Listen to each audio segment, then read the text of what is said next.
They call themselves Joyful Warriors.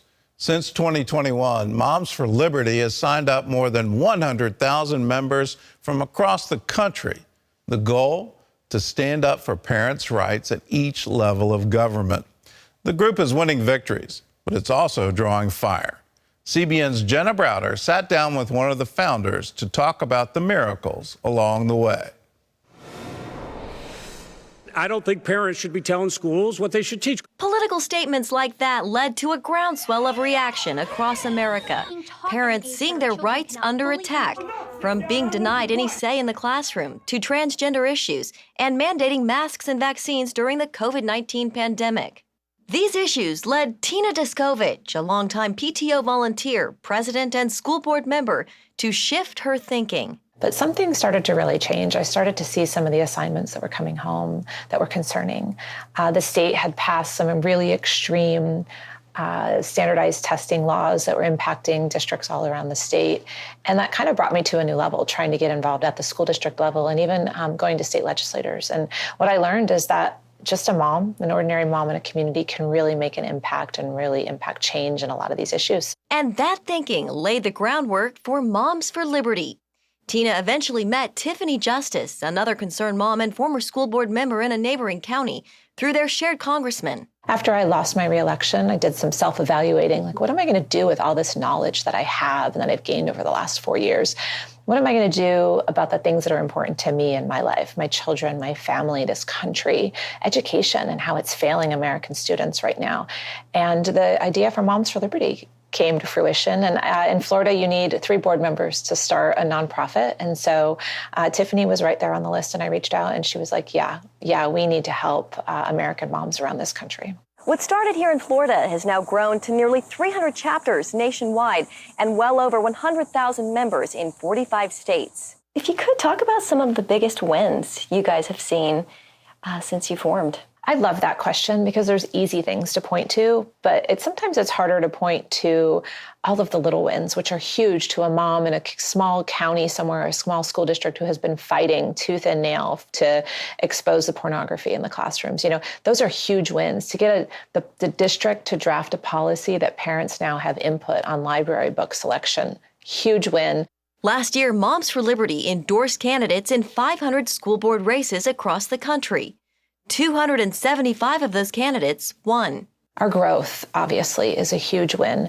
We've had legislation, I think 14 different bills over 6 or 7 different states over just the last year, parental bill of rights that have been passed in several states that our moms have been behind from the day they're filed, and they help get them across the House, the Senate, and into governor's hands and signed. And so there's just, the movement has taken on a life of its own. With all of the attention has also come heightened scrutiny.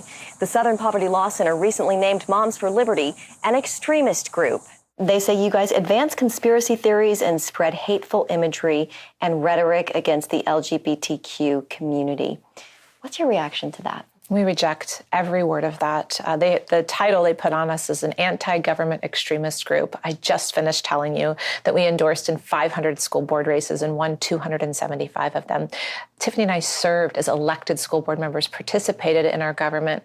We are, inspiring and teaching our moms all across the country to get involved in the process and the way they're supposed to get involved, to do their civic duty, to show up at meetings, to comment during public comment, which was created for them to comment, to run for office if they don't like what they're seeing, and hopefully win and change the direction of their communities. There's nothing anti-government about that. And they do have a target on their back at their annual summit in Philadelphia this year. The night before, we were supposed to kick off our summit at the American Revolutionary War Museum. Vandals came the vandals arrived the night before. They smashed the windows of the museum. They spray painted and graffiti on the mural of Washington crossing the Delaware. They protested for weeks that we were arriving. And then the night we arrived, streets were shut down around the museum for protesters. Despite that, they call themselves Joyful Warriors. It's a beautiful name, isn't it? Because look throughout history, warriors, that connotates and draws images in your mind of people that are fighting, that are in battle. They look, maybe strong and courageous if you think of a warrior. But what does a mom look like? What does her face look like when she's out fighting for her children and her children are watching? You're not going to look necessarily like a hardened, battled warrior of old times, or even, on the fronts in World War II. You're going to look like someone who is smiling, who is joyful. And speaking of the future, Moms for Liberty has gained the respect of many of the leading 2024 GOP presidential hopefuls, from Donald Trump and Ron DeSantis to Nikki Haley, who all spoke at the Philadelphia summit. Looking back, Tina says it's nothing short of a miracle Moms for Liberty has seen this level of success. And you kind of see God's handprint on getting this off the ground. 100%. We get hit piece articles written about us all the time. How can just some moms that don't have a whole lot of experience in education and doing the things that they're doing right now, how do they grow a national movement in 2 years? How do they grow to 45 states? 300 counties are covered, 300 chapters, 120,000 active members. How did they have 5 presidential candidates at their summit just in the second year of existence? The truth of the matter is God has been with us from the very beginning, and that is it. We started in my back bedroom with $500 and a box of T-shirts. As for what's next for Moms for Liberty, Tina says it's a matter of expanding in their fight for parents' rights. Right now, they're in 300 counties nationwide, on their way to reach all 3,000. In Melbourne, Florida, Jenna Browder, CBN News. That was a fantastic story. I love it when people say, yes, we can make a difference. Terry and I were talking as the piece was running. I grew up with the PTA, the Parent Teacher Association. My mother knew all of my grade school teachers, and they would regularly talk. Some of it wasn't so good for me because I was reported on. But at the same time, she felt a full part of my grammar school education. How have we gotten away from that? And to have groups like this to say, yes, let's make a difference. Let's not let some elite with an ideological agenda come in and parent our children. We are the parents. There should be full cooperation between our public schools and our parents. We're governed by people. We're not governed by some elite that thinks that they know a whole lot more than we do.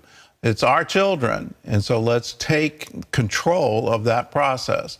And the wonderful news, in America, we can't. Now, when you do this, are you going to get targeted? Absolutely. And I'm just amazed how many groups the Southern Poverty Law Center wants to label as hate groups. And they want to repeat that again and again and again. So in every single story, they try to get the tag. What they're trying to do is drive people away from groups that are really making a difference. So I would advise you, when you see that, those are people you ought to help, because they're being targeted for a reason. So if you want to help, for more information on Moms for Liberty, all you have to do is go to cbnnews.com.